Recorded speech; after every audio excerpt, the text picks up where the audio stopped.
وافضل ارشاد بسم اللہ الرحمن الرحیم وما ارسلناک الا رحمۃ للعالمین صدق اللہ العلی العظیم۔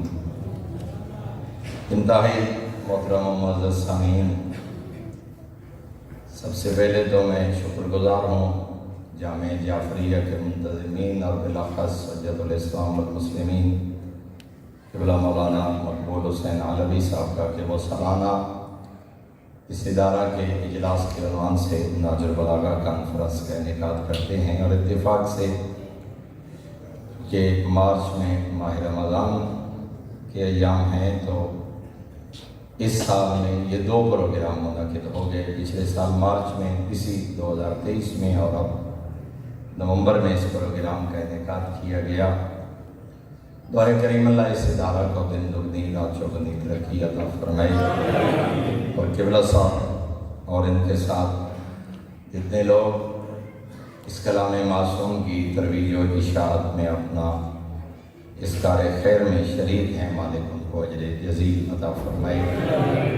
اور یہاں میں ضروری سمجھتا ہوں، پچھلے سال اسی جلسہ میں شامل تھے ہمارے سرگودہ سے تعلق رکھنے والے مولانا تقی رضا صاحب جو کھوڑ شہر میں امام مسجد سے، اور پچھلے دنوں وفات پا گئے۔ دعا کریم اللہ ان کے درجات بلند فرمائے اور خداوند عالم ان کی منازل آخرت کو آسان فرمائے۔ اور ساتھ ہی ضروری سمجھتا ہوں سید نذیر حسین شاہ صاحب قبلہ اور گزشتہ ایام میں بلکہ 3 دن پہلے علماء کے بہت بزرگان طلباء کے اور حوزہ علمیہ اشرف نجف اشرف اور قوم کے اکثر طلباء کے استاد حجت الاسلام والمسلمین رانا محمد نواز قومی صاحب جو ہمارے سرگودہ کا فخر تھے، اس دار فانی سے چلے گئے۔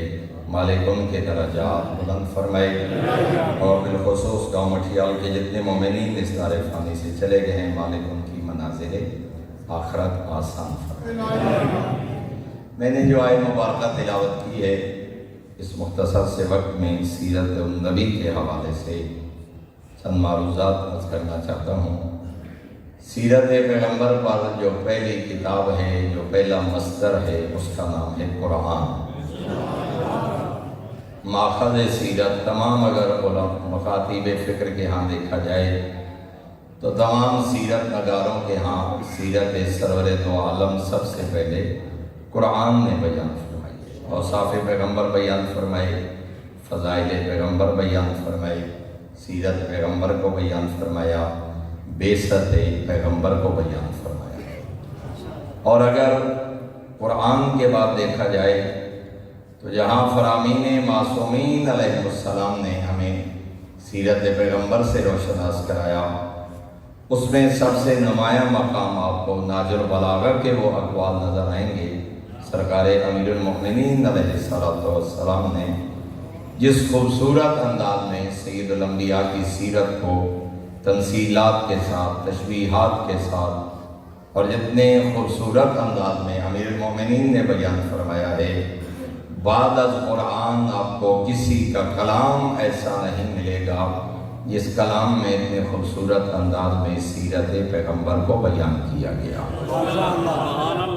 اور شاید اس میں وہ جملہ کبھی راستے میں ہم برادر بزرگ مولانا ظہور حسین خان سے قبلہ کے ساتھ یہ جملہ میں پچھلی دفعہ میں نے تقریر میں بھی عرض کیا تھا کہ ابن ابی الحدید جیسا شخص بھی اپنے نہج البلاغہ میں یہ لکھتا ہے کہ میں نے امیر المومنین کا یہ کلام الحاق و متقاصر کی تفسیر کو 1000 سے زیادہ مرتبہ تلاوت کیا، اور یہاں توحید کا ذکر کرتے ہیں امیر المومنین ان خطبات کی شرح میں وہ لکھتے ہیں کہ 1.25 لاکھ صحابہ میں سے کسی صحابی نے معرفت توحید پہ ایسے چند جملے بھی نہیں کہے جیسے علی نے خطبہ ارشاد فرمایا۔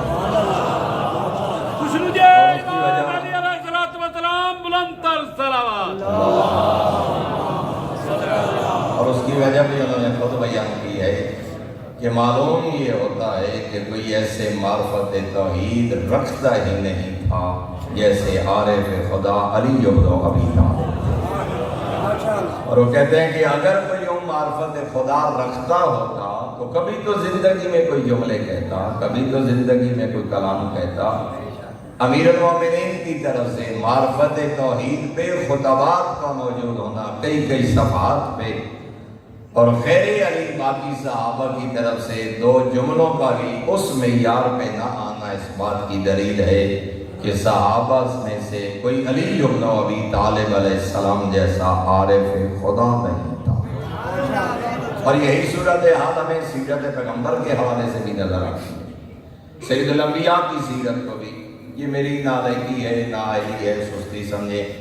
پچھلے سال بھی میں نے عرض کیا تھا کہ سیرت النبی از نگاہ ناظر البلاغہ، جس پہ بہت کام میں محترم علوی صاحب کے ساتھ مل کے کر چکا، لیکن وہ شائع ہونے تک ابھی کتاب اس مرحلے تک نہیں پہنچی۔ کوشش کریں گے کہ انشاءاللہ یہ وعدہ بھی وفا ہو۔ ایک دفعہ بلند تر صلوات تلاوت فرمائیں۔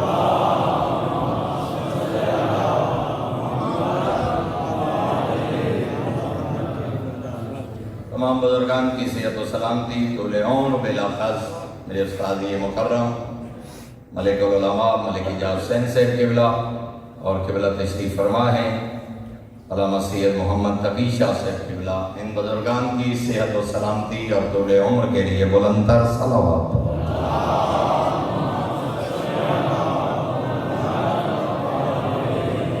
میں بلا تمہید جانے عرض کرنا چاہتا ہوں، دامن وقت میں گنجائش نہیں ہے۔ سرکار امیر المؤمنین نے نہج البلاغہ کے خطبہ نمبر 92 میں 92 میں فرمایا، یہ میں جتنے حوالہ جات عرض کروں گا یہ مرکز افکار اسلامی کی طرف سے شائع کردہ ترجمہ قرآن، ترجمہ نہج البلاغہ، جس میں مفتی جعفر حسین صاحب قبلہ اللہ مقامہ الشریف کا ترجمہ، اس کی ترتیب کے مطابق خطبہ نمبر 92 میں امیر المومنین فرماتے ہیں فَاسْتَوْدَعَهُمْ فِي أَفْضَلِ مُسْتَوْدَعٍ، فرمایا اللہ نے اس سید الانبیاء کو انبیاء کے بہترین سونپے جانے والی جگہوں پہ رکھا۔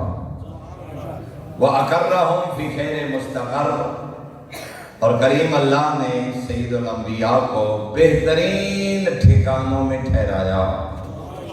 خلقت آدم سے لے کے جناب عبداللہ تک نور مصطفیٰ کو فرمایا اللہ نے بہترین ٹھکانوں میں ٹھہرایا۔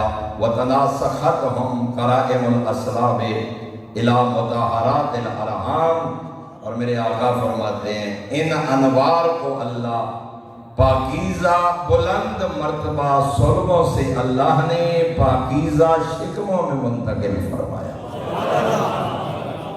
ان انوار کو اللہ نے، جن میں نور مصطفیٰ بھی شامل، فرمایا اللہ نے ان انوار معصومین کو بلند مرتبہ صلبوں سے پاکیزہ شکموں میں منتقل فرمایا۔ کرائم الاسراب الى مطہرات الارحام کلما بدا منہم سلف قام منہم بدین اللہ خلف، انبیاء میں سے جب بھی کوئی نبی اس دنیا سے گیا تو کوئی دوسری معصوم ہستی دین خدا کو لے کے کھڑی ہو گئی۔ ایک نبی کے آنے کے بعد دوسرا نبی، ایک رسول کے آنے کے بعد دوسرا رسول، حتیٰ افضل کرامت اللہ سبحانہ وتعالی الی محمد، اور میرے آقا فرماتے ہیں حتیٰ کہ یہ سلسلہ سید الانبیاء حضرت محمد مصطفیٰ صلی اللہ علیہ وآلہ وسلم تک پہنچا، اور میرے آقا فرماتے ہیں فَأَخْرَجَهُ مِنْ أَحْسَنِ الْمَعَادِنِ مَنْبِتًا، کریم اللہ نے سید الانبیاء کو ایسے معدنوں سے نکالا جو پھلنے پھولنے کے اعتبار سے انتہائی بہترین ہے۔ اللہ نے سید الانبیاء کے نور کو ایسے معدنوں سے پیدا کیا جو پھلنے پھولنے کے اعتبار سے بہترین، اور پھر فرمایا وَأَعَزَّ الْعَرُومَاتِ مَغْرِسًا، اور فرمایا ایسی اثروں سے اللہ نے اس نور کو منتقل فرمایا جو نشو و نما کے لحاظ سے بہت باوقار تھی۔ اور میرے آقا نے آخر میں ارشاد فرمایا دنیا والو من الشجرۃ التی صدع منها انبیاء، کریم اللہ نے اسی شجرہ کو میرے سردار کو پیدا فرمایا جس شجرہ سے اللہ نے انبیاء کو خلق فرمایا تھا۔ وانتجب منها امناء، فرمایا اور میرے کریم اللہ نے میرے سردار کو اسی سلسلہ میں بھیجا جس میں سے اللہ نے اپنے امین منتخب فرمائے۔ یہ امین ہستیوں کا سلسلہ، یہ معصوم ہستیوں کا سلسلہ۔ اور پھر میرے آقا فرماتے ہیں مستقرہ خیر و مستقر، خطبہ نمبر 94 میں فرمایا مستقرہ خیر و مستقر، فرمایا یہ وہ ہستی ہے جس کو اللہ نے بزرگی اور شرافت کے بلند ترین مقامات میں رکھا۔ یہ وہ ہستی ہے جس کو بزرگی کے بلند ترین مقامات میں رکھا۔ وَمَنبِتُهُ أَشْرَفُ مَنبِت، اور فرمایا یہ وہ ہستی ہے جس کو اللہ نے شرافت کے معدنوں میں سے بلند ترین اور شریف ترین معدن میں رکھا۔ فی معادن الکرامۃ و مماہد السلامہ، فرمایا میرا سردار وہ سردار ہے جس کے مقام کو اللہ نے بہترین مقام قرار دیا۔ اور پھر میرے آقا فرماتے ہیں کلما نسخ اللہ الخلق فرقتین جعلہ فی خیرہما، خطبہ نمبر 212 میں امیر المومنین فرماتے ہیں اپنے آقا سید الانبیاء کی عظمت کو بیان کرتے ہوئے فرمایا کلما نسخ اللہ الخلق فرقتین جعلہ فی خیرہما، اللہ نے شروع سے لے کر آخر تک جہاں جہاں سے نسل انسانی کو دو دو حصوں اور شاخوں میں اللہ نے تقسیم کیا، فرمایا میرے سردار کو اللہ نے بہترین شاخ میں رکھا۔ آدم علیہ السلام سے لے کے خلقت آدم سے لے کے جناب عبداللہ تک، جب بھی نسل انسانی کو اور نوع انسانی اور نسل انسانی کو اللہ نے دو حصوں میں تقسیم کیا، میرے سردار کو اللہ نے بہترین حصے میں رکھا۔ اور پھر فرمایا لم یسہم فیہ آخرون، یہ عظمت پیغمبر اب دیکھیے کس طرح شیعہ خیر البریہ کا عقیدہ اور انہی اقوال معصومین سے اخذ کردہ سرکار امیر المومنین فرماتے ہیں یہ وہ ہستی ہے جن کے نسب میں کسی بدکار اور فاسق کا کوئی حصہ نہیں۔ عظمت سید الانبیاء، عظمت سید الانبیاء کو بیان کرتے ہوئے میرے آقا فرماتے ہیں لم یسہم فیہ آخرون، فرمایا یہ وہ سلسلہ نسب ہے سید الانبیاء کا کہ اس نسب میں کسی مشرک کا، کسی فاسق کا، کسی بدکار کا کوئی حصہ نہیں ہے۔ ولا ضرب فیہ فاجر، اور فرمایا یہ وہ سلسلہ ہے جس سلسلے میں کبھی کسی فاسق کی شرکت نہیں ہوئی۔ اور یہی بات خود سید الانبیاء نے ارشاد فرمائی کہ میرے آباء و اجداد میں سے بھی کوئی بت پرست نہ تھا، کوئی مشرک نہ تھا، کوئی کافر نہ تھا۔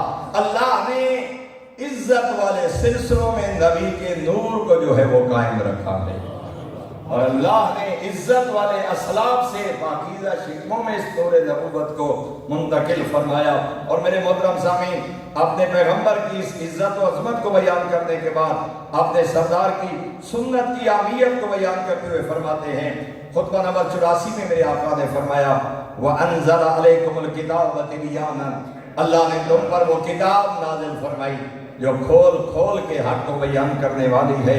وَأَمَّرَ فِيكُمْ نَبِيَّهُ وَزْمَانًا، فرمایا اللہ کے نبی نے تمہارے درمیان ایک زمانہ بسر کیا، لوگوں کے درمیان، اہل مکہ کے درمیان پیغمبر اعظم نے ایک زمانہ بسر کیا۔ حَتَّى أَكْمَلَ لَهُ وَلَكُمْ فِي مَا أَنزَلَ مِن كِتَابِهِ دِينَهُ الَّذِي رضی لنفسہ، فرمایا حتیٰ کہ اس پیغمبر کے وجود کے صدقے میں اللہ نے اس پیغمبر پر تمہارے لیے اس دین کو مکمل فرمایا جو خود خدا کو پسند تھا۔ اللہ نے اس پیغمبر کے ذریعے تمہارے لیے اپنے اس نبی پر پسندیدہ دین کی تکمیل فرمائی۔ وَأَنْهَا إِلَيْكُمْ عَلَى لِسَانِهِ مَحَابَّهُ مِنَ الْأَعْمَالِ وَمَقَارِهَا، فرمایا یہ ہستی عام ہستی نہیں ہے، سید الانبیاء کی شخصیت، حضرت کا کردار اور اس زبان مبارک سے نکلنے والی باتیں وہ کوئی عام باتیں نہیں ہیں۔ سرکار امیر المومنین فرما رہے ہیں یہ وہ سید الانبیاء ہے کہ ان کی زبان مبارک سے اللہ نے اپنے پسندیدہ اور ناپسندیدہ افعال کی تفصیل بیان فرمائی۔ زبان رسالت سے، زبان پیغمبر سے، وَمَا يَنطِقُ عَنِ الْهَوَىٰ کا مصداق سید الانبیاء کی زبان مبارک سے اللہ نے اپنی پسندیدہ اور ناپسندیدہ باتوں کی تفصیل کو اللہ نے اپنے اس محبوب کی زبان سے ادا کروایا۔ اور پھر فرماتے ہیں وَنَوَاهِيَهُ وَأَوَامِرَهُ، اور کتنی عظمت والے ہیں وہ سید الانبیاء کہ اللہ نے اپنے اوامر و نواہی کو اس نبی کی زبان مبارک سے بیان فرمایا۔ جو اوامر خدا ہیں وہ نواہی خدا ہیں، مگر ان اوامر و نواہی کو بیان کرنے والی زبان وہ سید الانبیاء کی زبان مبارک ہے۔ اور اس لیے جب عبداللہ ابن عامر بن العاص نے پوچھا تھا، فریقین کے ہاں یہ روایت موجود ہے، پیغمبر اعظم سے پوچھا تھا، بولا میں آپ کی زبان مبارک سے جو سنتا ہوں لکھ دیتا ہوں۔ مجھے کچھ صحابہ کہتے ہیں ہر وقت ہر بات لکھنے کی نہیں ہوتی، کبھی سید الانبیاء غصے میں ہوتے ہیں، کبھی اظہار محبت ہوتا ہے، کبھی منبر میں ہوتے ہیں، کبھی محراب میں ہوتے ہیں، کبھی میدان جنگ میں ہوتے ہیں، ہر وقت ہر حال میں ہر بات لکھنے کی نہیں ہوتی۔ بولا آپ ارشاد فرمائیے۔ تو سید الانبیاء نے اپنی زبان مبارک کی طرف اشارہ کر کے فرمایا تھا، عبداللہ اس زبان سے جو نکلے لکھ لیا کرو، کیونکہ اس زبان سے کبھی حق کے علاوہ کچھ نکلا ہی نہیں۔ یہ زبان جب بھی بولتی ہے یہ حق کی گفتگو کرتی ہے۔ یہ نبی کسی پر غصے کا اظہار کر رہے ہوں تو وہ بھی حق ہے، کسی کو سینے سے لگا رہے ہوں وہ بھی حق ہے، کسی کو اذن و منی کہہ رہے ہوں تو وہ بھی حق ہے، اور کسی کو قوم انی کہہ رہے ہوں۔ اس زبان سے جب بھی نکلے گا کلمہ حق نکلے گا۔ سرکار امیر المومنین اسی بات کو خطبہ میں بیان فرما رہے ہیں، فرمایا یہ وہ زبان مبارک ہے جس زبان کے ذریعے اللہ نے اپنے پسندیدہ امور کی بھی تفصیل بیان فرمائی، اپنے ناپسندیدہ امور کی بھی تفصیل بیان فرمائی۔ یہ وہ زبان مبارک ہے جس کے ذریعے اللہ نے اپنے اوامر و نواہی کو بیان فرمایا۔ اور پھر میرے آقا فرماتے ہیں، اور یہ خطبہ نمبر 123 میں میرے آقا نے فرمایا، قال اللہ سبحانہ فَإِن تَنَازَعْتُمْ فِي شَيْءٍ فَرُدُّوهُ إِلَى اللَّهِ وَالرَّسُولِ۔ اس میں میرے آقا فرما رہے ہیں فَرَدُّوهُ إِلَى اللَّهِ أَن نَحْكُمَ بِكِتَابِهِ۔ اللہ کی طرف لوٹانے کا مطلب یہ ہے کہ قرآن کی محکم آیات پہ عمل کیا جائے، اپنے تنازعات کو، اپنے نظریات کو، اپنے عقائد کو، اپنے درمیان آنے والے مسائل اور جھگڑوں کو اللہ کی طرف لوٹایا جائے اور اللہ کے رسول کی طرف لوٹایا جائے۔ اس آیت کی تفسیر میں میرے آقا فرماتے ہیں اللہ کی طرف لوٹانے کا مطلب یہ ہے کہ قرآن کی محکم آیات کی روشنی میں فیصلہ کیا جائے، اور فرمایا وَرَدُّهُ إِلَى الرَّسُولِ أَن نَأْخُذَ بِسُنَّتِهِ۔ اور رسول کی طرف لوٹانے کا مقصد یہ ہے کہ رسول اعظم کی سنت کا مطالعہ کیا جائے۔ رسول اعظم اس لیے میرے آقا نے فرمایا وَاسْتَنُّوا بِسُنَّتِهِ، فرمایا میرے نبی کی سنت پہ عمل کرو، کیونکہ سید الانبیاء کی سنت سے افضل سنت کائنات میں کوئی نہیں، میرے نبی کے طریقے سے بہتر طریقہ کائنات میں کوئی نہیں ہے۔ اور پھر میرے آقا نے اپنے خط نمبر 53 میں ارشاد فرمایا وَرْدُوا إِلَى اللَّهِ وَرَسُولِهِ مَا يُزْلِعُكَ مِنَ الْحُدُودِ۔ سرکار امیر المومنین فرماتے ہیں جب ایسی مشکلیں پیش آئیں جن کا تم سے کوئی حل نہ ہو سکے، فرمایا تو اس کو اللہ کی طرف لوٹاؤ یا اللہ کے رسول کی طرف لوٹاؤ، اپنے معاملات کو، اپنے نظریات کو، اپنے عقائد کو اللہ کی طرف لوٹاؤ یا اللہ کے رسول کی طرف۔ اللہ کی طرف لوٹانا قرآن کی محکم آیات پہ عمل کرو، رسول کی طرف لوٹانا یعنی آپ کے فرامین اور آپ کے اقوال کی روشنی میں۔ اور پھر فرمایا وَيَشْتَبِهُ عَلَيْكَ مِنَ الْأُمُورِ، جب آپ پہ عمل مشتبہ ہو جائے تو اللہ اور اللہ کے رسول کی طرف رجوع کرو۔ وَقَدْ قَالَ اللَّهُ تَعَالَى لِقَوْمٍ أَحَبَّ إِرْشَادَهُمْ۔ ذرا امیر المومنین کے ان جملوں میں غور فرمانا، فرمایا اللہ کو جن کی ہدایت عزیز اور پیاری تھی ان کو فرمایا یا ایھا الذین آمنوا اطیعوا اللہ واطیعوا الرسول واولی الامر منکم فإن تنازعتم فی شیء فردوه الی اللہ والرسول۔ فرمایا اللہ کی طرف، نبی کی طرف اور صاحبان امر کی طرف اپنے معاملات لوٹانے کا حکم اللہ نے ان صاحب ایمان کو دیا ہے جن کی ہدایت اللہ کو معلوم تھی، مومنین صاحبان ایمان۔ اور آپ جانتے ہیں کہ جن آیات کا سرنامہ یا ایھا الذین آمنوا ہے، کلام معصوم میں ان سے مراد کون ہے؟ فرمایا علی اور علی کے شیعہ مراد۔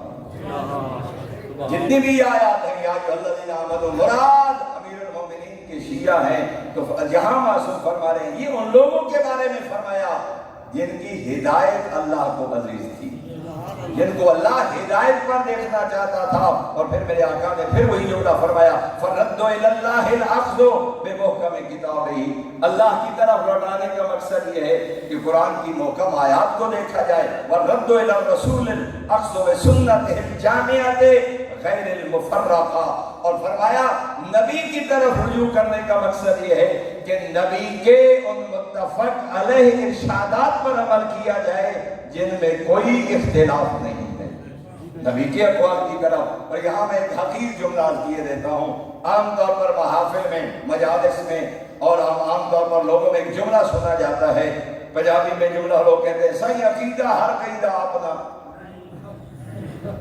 میں کہتا ہوں اس سے بڑا جاہلانہ جملہ کوئی نہیں ہے، بلکہ ایک نشانی عرض کیے دیتا ہوں۔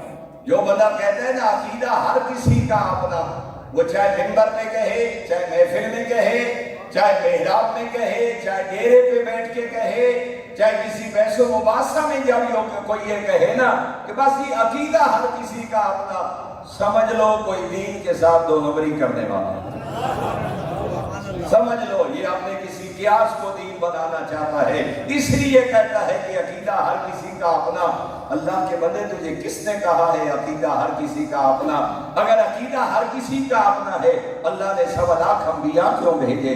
اللہ نے قرآن جیسی کتاب کیوں بھیجی؟ اللہ نے 14 معصوم ہادی کیوں بھیجے؟ اللہ نے ایسے معصوم معلم کیوں بھیجے؟ اور دوسرا جملہ عرض کیے دیتا ہوں، اگر عقیدہ ہر کسی کا اپنا ہے پھر یزید پہ لعنت کیوں؟ کل کو وہ بھی کہے گا تم خود تو بڑے سر ممبر کہا کرتے تھے عقیدہ ہر کسی کا اپنا، بس تمہارا اپنا۔ اس سے پتہ یہ چلتا ہے عقیدہ ہر کسی کا اپنا نہیں ہے، عقیدہ وہ ہے جس کی تصدیق اللہ کا قرآن کرے، 14 کا فرمان کرے۔ توحید ایسے ماننی پڑے گی جیسے 14 نے تعلیم کی ہے، توحید وہ ماننا پڑے گی جو اللہ کا قرآن، 14 کا فرمان، سید الانبیاء کی احادیث اور محکم فرامین جو ہمیں بتاتے ہیں، نبوت، امامت، زندگی، عقائد۔ لوگ کہتے ہیں جی دل نہیں مانتا، دماغ نہیں مانتا۔ میرے محترم سامعین، شیعہ کہتے ہی اسی کو ہے جس کا دل و دماغ 14 کی پیروی کر رہا ہے۔ شیعہ ہوتے ہی وہی ہے جس کی اپنی مرضیاں نہ ہوں، اپنی خواہشات نہ ہوں۔ اور اس لیے فرمایا، دیکھیں جملہ معصوم نے کیا فرمایا، جن کی ہدایت اللہ کو عزیز تھی، جن کو اللہ ہدایت پر دیکھنا چاہتا تھا ان کو اللہ نے حکم دیا کہ اپنے معاملات کو یا قرآن کی طرف لوٹاؤ یا پیغمبر اعظم کے فرامین کی طرف لوٹاؤ یا صاحبان امر کی طرف۔ اور پھر میرے آقا نے فرمایا، اور یہ میرے آقا کا خط نمبر 2323 میں امیر المومنین فرما رہے ہیں، اما وصیتی، شہادت سے پہلے جو امام کی حدیث وصیت ہے، دیکھیے کتنی عزیز تھی اپنے ماننے والوں کی ہدایت، اور کیسا بڑا محافظ مذہب اور محافظ عقیدہ علی بن ابی طالب جیسا ہادی۔ فرماتے ہیں دنیا والوں، اما وصیتی فاللہ لا تشرکوا بہ شیئا، اللہ کے بارے میں علی تمہیں یہ وصیت کرتا ہوں اس اللہ کے ساتھ کسی کو شریک نہ ٹھہرانا۔ آخری وقت میں بھی یہ وصیت، اللہ کے بارے میں علی آپ کو یہ وصیت کر رہا ہوں۔ فرمایا لا تشرکوا بہ شیئا، اس اللہ کے ساتھ، اس کے افعال میں، اس کے عبادت میں، اس کی صفات میں کسی کو شریک نہ ٹھہرانا۔ اور پھر فرمایا ومحمدًا، اور میں اپنے محبوب نبی اپنے سردار کے بارے میں کیا وصیت کرنا چاہتا ہوں؟ فرمایا ومحمدًا، میں اپنے آقا کے بارے میں تمہیں یہ وصیت یہ کر رہا ہوں، فلا تضيعوا سنتہ، میرے نبی کی سنت کو ضائع نہ کرنا، میرے نبی کی سنت کو ضائع نہ کرنا۔ اور پھر میرے آقا قرآن و سنت کا ذکر کرنے کے بعد، عقیدہ توحید اور رسالت کے ذکر کے بعد، سنیے جوڑے میرے آقا کیا فرما رہے ہیں، اقیموا ھذین العمودین، فرمایا ان دونوں ستونوں کو قائم رکھنا، عقیدہ توحید اور عقیدہ رسالت یہ تمہارے دین کے بنیادی ستون ہیں، کتاب خدا اور سنت پیغمبر۔ اقیموا ہذین العمودین، فرمایا ان دونوں ستونوں کو قائم رکھنا۔ اور اگلا جملہ میرے آقا نے فرمایا وَأَوْقِدُوا هَذَيْنَ الْمِصْبَاحَيْنِ، سرکار امیر مومنین فرماتے ہیں ان دونوں چراغوں کو ہمیشہ روشن رکھنا، ان دونوں چراغوں کو ہمیشہ روشن رکھنا۔ یہ حالت کی تاریکیوں اور اندھیروں میں جب بھی کسی چراغ کی ضرورت پڑے تو جو چراغ یہ حالت کے اندھیروں کو دور کر سکتا ہے وہ یا اللہ کا قرآن ہے یا میرے مصطفیٰ کا فرمان ہے، وہ اللہ کا قرآن ہے یا میرے مصطفیٰ کا فرمان۔ اور پھر میرے آقا نے فرمایا، اور آپ نے یہ خط نمبر 31 میں یہ بھی وصیت ہے جو امام حسن علیہ السلام کو فرمائی۔ میرے آقا فرماتے ہیں وَعْلَمْ يَا بُنَيَّ أَنَّ أَحَدًا لَا يُنبِئَ عَنِ اللَّهِ سُبْحَانَهُ كَمَا أَنبَأَ عَنْهُ الرَّسُولُ، او دنیا والو کسی شخص نے تمہیں اللہ کے بارے میں ایسی خبر نہیں دی جیسا تمہیں رسول بتا کے گئے۔ کائنات میں کسی نے اللہ کا تعارف اور اللہ کے بارے میں تم تک خبریں کسی نے ایسے نہیں پہنچائیں جیسے سید الانبیاء پہنچا کے گئے۔ فَرْضَا بِهِ رَائِدًا وَإِلَى النَّجَاةِ قَائِدًا، کیونکہ نبی اعظم جیسا مبلغ اعظم کوئی نہیں ہے، اور چونکہ ان جیسا کوئی ہادی برحق نہیں ہے، تو میرے آقا فرما رہے ہیں فَرْضَا بِهِ رَائِدًا، اسی نبی کو اپنا پیشوا بنانا، اسی سید الانبیاء کی ذات کو اپنا پیشوا بنانا۔ وَإِلَى النَّجَاةِ قَائِدًا، اور فرمایا نجات کی طرف جانا چاہتے ہو تو حسنین کے نانا کو اپنا رہبر بنانا، اس لیے کہ یہ وہ ہستی ہیں کہ ان کی طرح کسی نے نہ پیغام حق پہنچایا نہ اللہ کے دین، تکمیل دین اللہ نے اسی ہستی کے ذریعے فرمائی۔ اور پھر میرے آقا فرما رہے ہیں خطبہ نمبر 143 میں امیر المومنین نے فرمایا وَمَا أُحْدِثَتْ بِدْعَةٌ إِلَّا تُرِكَ بِهَا سُنَّةٌ، یہ جملہ غور سے سنیے، فرمایا کوئی نہ کوئی بدعت قائم ہی اس وقت ہوتی ہے جب سنت کو ترک کیا جائے۔ بدعتیں کب پنپتی ہیں؟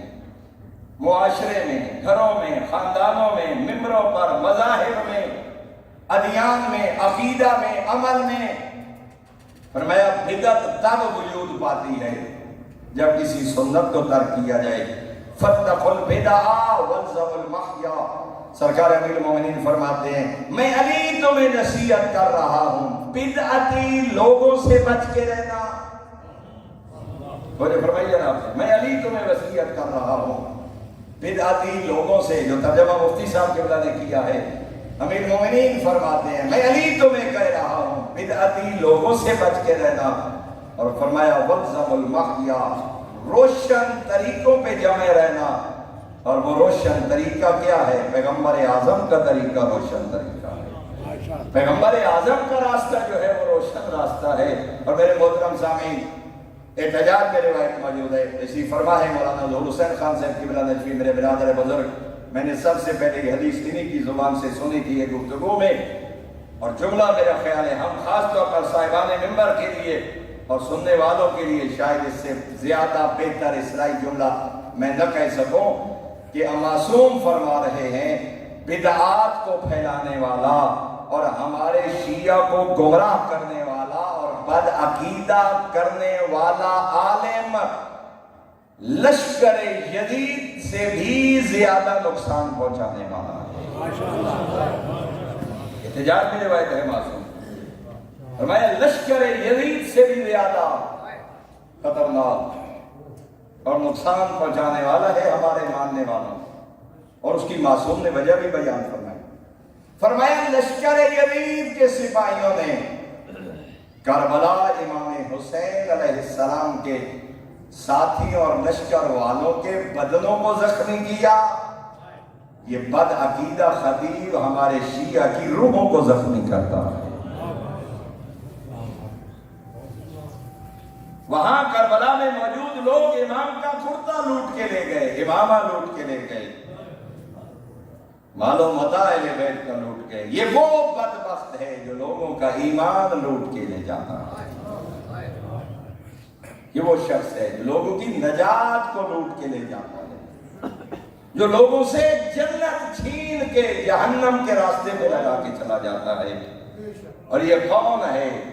بدعت کو ترغیب دینے والا. اور اس لیے سرکار امیر المومنین فرما رہے ہیں کہ میں علی تمہیں وصیت کر رہا ہوں. اور پھر میرے آقا نے خطبہ نمبر 152 میں ارشاد فرمایا وَآخَذُوا بِالْبِدْعِ دُونَ السُّنَنِ، فرمایا لوگوں کی حالت یہ ہو چکی ہوگی قرب قیامت کہ لوگ سنتوں کو چھوڑ کے بدعتوں میں پڑ چکے ہوں گے. سنت پہ عمل پیرا کوئی نہیں ہوگا. ممبر پہ بدعت، خطبات میں بدعت، مجالس میں بدعت، عزاداری میں بدعت، خوشی کے لمحات میں بدعتیں، غم کے لمحات میں بدعتیں. حقیقی دین کبریت احمر کی طرح. بہت کم لوگ ہوں گے جو حقیقی، اور پھر معصوم نے اس کا بھی طریقہ یہی بیان فرمایا. اور یہ وہ اعلان ہے جو میدان صفین میں بھی علی کرتے ہوئے نظر آتے ہیں. اپنی فوج اور لشکر شام کے درمیان کھڑے ہو کے حسنین کا بابا فرما رہے ہیں دنیا والوں، میں علی تمہیں قرآن اور نبی کی سنت کی طرف دعوت دیتا ہوں. میدان صفین میں نصر بن مزاحم نے امام کا خطبہ لکھا. میدان صفین میں لشکر شام اور اپنے لشکر کے درمیان کھڑے ہو کے علی کیا فرما رہے ہیں؟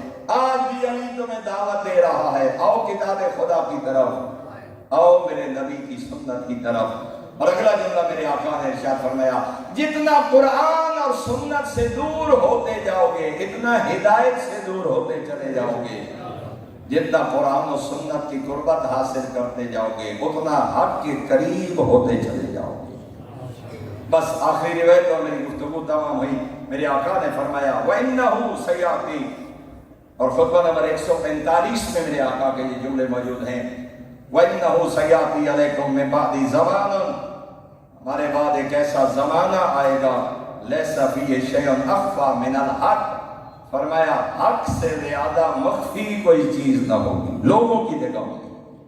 ویسے حق بلند ہے، سنت کے راستے روشن اور واضح ہیں، لیکن اگر لوگوں کی آنکھوں سے بظاہر پوشیدہ ہوگا تو حق ہوگا.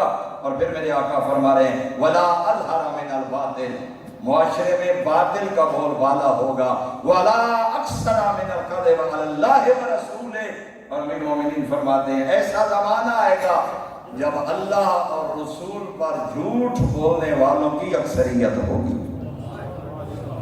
اپنے اقوال کو، اپنے افعال کو، اپنی سوچوں کو، اپنے قیاس کو دین بنا کے لوگوں کے سامنے پیش کر رہے ہوں گے.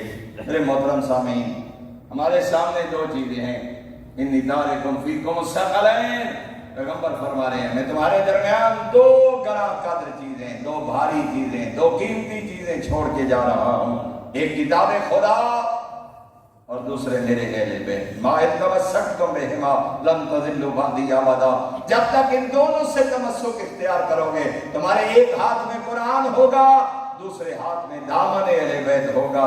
میں نبی تمہیں ضمانت دے کے جا رہا ہوں میرے بعد کبھی گمراہ نہ ہوگی.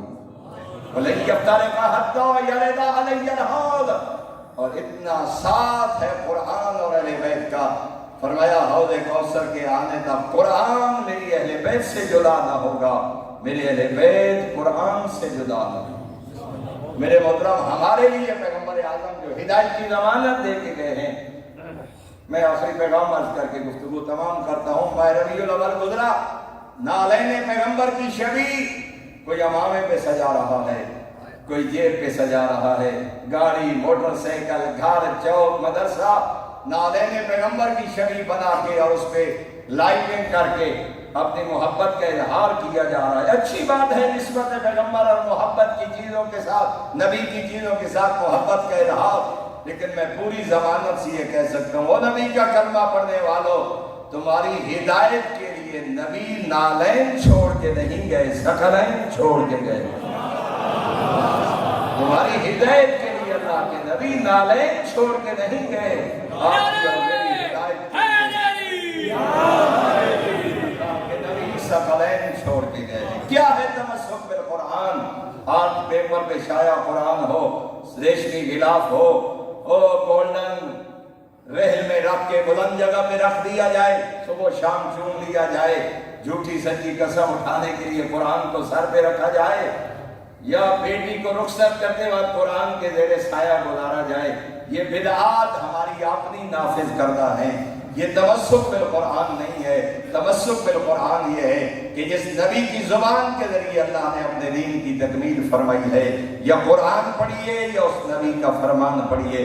ہم میں سے ایک آخری آداب تک جتنے لوگ تشریف فرمائے آئیے ہر شخص اپنے گریبان میں جھانک کے اپنے آپ سے ایک سوال کرے اور خود کو جواب دے۔ کسی کو جواب دینے کی ضرورت نہیں ہے، اپنے آپ سے پوچھئے، خود کو جواب دیجئے۔ آپ کو اہل علم اور علماء اور مدارس کے ساتھ رابط رکھنے والے افراد تشریف فرما ہے، لیکن ہر شخص پھر بھی اپنی جگہ پہ سوچے، اور جہاں تک میری آواز جا رہی ہے اس سوشل میڈیا کے ذریعے، آئیے اپنے آپ سے ایک سوال کریں، ہم نے آخری مرتبہ کب قرآن کھول کے پڑھا تھا؟ اور اگر جواب یہ ملے کہ ماہ رمضان میں، یا یہ جواب ملے کہ جوانی اور بچپن میں ماں باپ نے پڑھایا تھا پھر نہیں پڑھا، تو پھر خود سوچئے کہ ہم نے اس قرآن کے تمسک کا کیا حل ادا کیا۔ اور دوسرا سوال یہ، اگر قرآن پڑھا ہے تو آخری مرتبہ کب میں نے ترجمہ کے ساتھ قرآن پڑھا؟ اور شاید یہ بات بلا مبالغہ میں کہہ سکتا ہوں، مبالغہ نہیں ہو، یقیناً ایسے ہی ہے کہ دنیا کی واحد مظلوم کتاب ہے قرآن، جس کو لوگ بغیر سمجھے پڑھتے ہیں۔ ناول بغیر سمجھے کوئی نہیں پڑھتا، افسانہ، شاعری، اقبال، غالب، انیس، میر انیس اور جوش مری آبادی کو کوئی سمجھے بغیر نہیں پڑھتا۔ آپ کسی کے سامنے رکھیے، شیکسپیئر انگریزی میں کبھی کوئی سمجھے بغیر نہیں پڑھے گا، اس کے سامنے آپ رکھیں، اگر اسے سمجھ نہیں آئے گی، اردو، عربی، فارسی، انگلش کی شاعری، ناول، افسانہ، ڈرامہ سامنے رکھے، وہ چند منٹ کے بعد واپس کہے گا جب مجھے سمجھ کچھ نہیں آ رہی میں کیوں وقت ضائع کروں۔ شاعری بغیر سمجھے ہوئے لوگ نہیں پڑھتے۔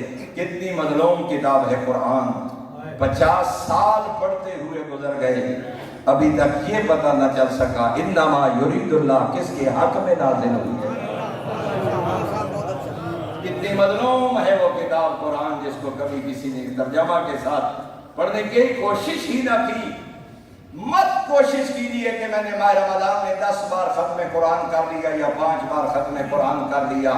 5 آیات پڑھیے، سمجھ کے پڑھیے کہ میرا مالک اس میں فرمانا کیا چاہتا ہے۔ اور دوسری چیز تھی اہل بیت اور محمد و آل محمد کے فرامین۔ کتنے لوگ ہیں علی کی محبت کا دم بھرنے والے، جنہوں نے ناج البلاغہ کو اپنی زندگی کا حصہ بنایا ہو، جنہوں نے صحیفہ سجاریہ کو اپنی زندگی کا حصہ بنایا ہو، جس کو ہر معصوم کے کم از کم 5 فرمان ہی یاد ہوں۔ اور اس لیے معصوم فرما رہے ہیں ایک دوسرے سے ملاقات کیا کرو، ایک دوسرے کی زیارت کے لیے جایا کرو، اور فرمایا تحدثوا، ایک دوسرے کے درمیان بیٹھ کے جب باتیں کرو، فرمایا ہماری احادیث کو بیان کیا کرو، ایک دوسرے کو ہماری احادیث سنایا کرو۔ اور معصوم کا فرمان ہے جس محفل میں سنت پیغمبر کا ذکر ہو، احادیث پیغمبر ہو، اقوال معصومین ہو، کوئی 2 احادیث کوئی سیکھے، پڑھے اور پڑھائے، اور پڑھنے اور پڑھانے والا دونوں اس پہ عمل کرے، خیر من عبادت 60 سنہ، فرمایا ان کا ایک لحظہ بیٹھنا 60 سال کی عبادت سے افضل ہے۔ اور امام محمد باقر علیہ السلام فرماتے ہیں اس محفل میں ہمارے نانا کی احادیث کو بیان کیا جائے، ہماری احادیث کا ذکر کیا جائے، فرمایا وہ عام محفل نہیں ہوتی، اس کی حفاظت ملائکہ کر رہے ہو، اس کی حفاظت ملائکہ کرتے ہیں۔ سید الانبیاء فرماتے ہیں جو میری 40 احادیث کو یاد کرے، عمل کرے اور اس کو پھیلائے، بروز محشر عالم اور فقیہ بن کے معشور ہوگا۔ ابھی گھر جائیے گا میرے سمیت ہر بندہ اگر کاغذ قلم اٹھا کے بیٹھے، مطلب کوشش کرنا کہ 40 احادیث زبانی لکھ لو، فرامین پیغمبر، فرامین معصومین، یہ کاغذ قلم سامنے رکھیے، 1 دن 2 دن کوشش کیجئے کہ 40 فرامین اور احادیث اور اقوال معصومین مجھے یاد ہے یا نہیں۔ اور اگر 40 سال منبر پہ کھڑا ہونے والا، 40 سال مجلس کرانے والا، 40 سال عشرہ محرم پڑھنے والا، پڑھانے والا، سننے والا، سنانے والا، اگر 40 سالوں میں 40 احادیث ہی یاد نہ کر سکا، پھر سوچنا تو پڑے گا ذمہ دار کون، پھر سوچنا تو پڑے گا ہم کتنی ذمہ داری ادا کر رہے ہیں، یہ ممبر اپنی کتنی ذمہ داری ادا کر رہا ہے۔ تو میرے محترم ہدایت کے روشن چراغ، یا اللہ کا قرآن ہے یا سنت پیغمبر ہے، یہ ان ہستیوں کے اقوال ہیں، ان ہستیوں کی روایات ہیں، ان ہستیوں کے فرامین ہے۔ بہت خوش قسمت ہیں وہ لوگ جو کلام معصوم کی نشر و اشاعت میں اپنا کردار ادا کرتے ہیں، چاہے وہ لکھنے کی شکل میں ہو، لکھوانے کی شکل میں ہو، پڑھنے کی صورت میں ہو، پڑھانے اور سننے اور سنانے کی صورت میں ہو، چاہے وہ محفل میں آ کے بیان کرنے کی صورت میں ہو، لیکن کم از کم زندگیوں کا کچھ حصہ سید الانبیاء فرماتے ہیں افسوس ہے اس بندے پہ جو جمعہ کے دن کا ایک لحظہ بھی تعلیم دین کے لیے وقف نہ کرے، جمعہ کے ایک دن کا لحظہ بھی تعلیم دین کے لیے وقف نہ کرے۔ فرمایا افسوس ہے اس شخص پر۔